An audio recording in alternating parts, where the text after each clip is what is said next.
For you, me brain change. Listen to me. Bravo, T Negro. Safuendo, baby. Haikuiha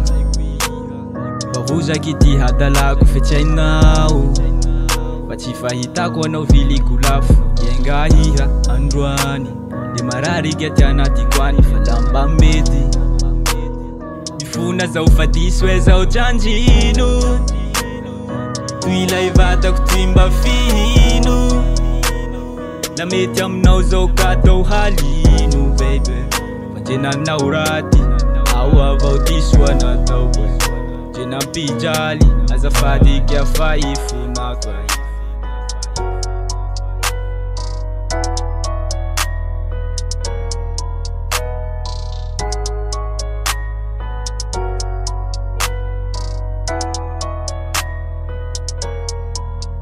aiko loso sy marety natao bokatsy zakanao anao akory vagiaty fiainako la tsy misy anao haiko zao mijoinky mismoke oede mahery loha falafa tsy mahita anao nzay kanjao miasa loha ao fa tsy ampoloko sasy ze natako raty ty mba faniriako amitsika roe mba manja maty no madry ny faty androany azafady mba fafahoany fa tsisy anao kia zao tomany malemy ty vatako le mitraly zao janjino toila ivatako timba fihino la mety aminao zao katao halino baby fanjenanao raty ao avao diso anatao jenampijali azafady kiafahifonako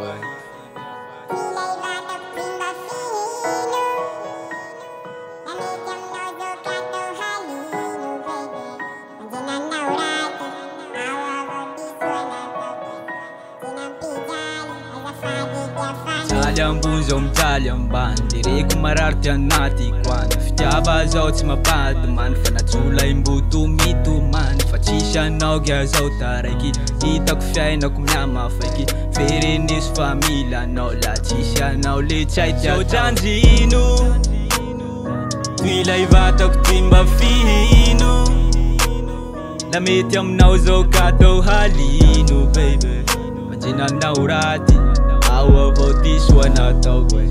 jenampijali azafady janjino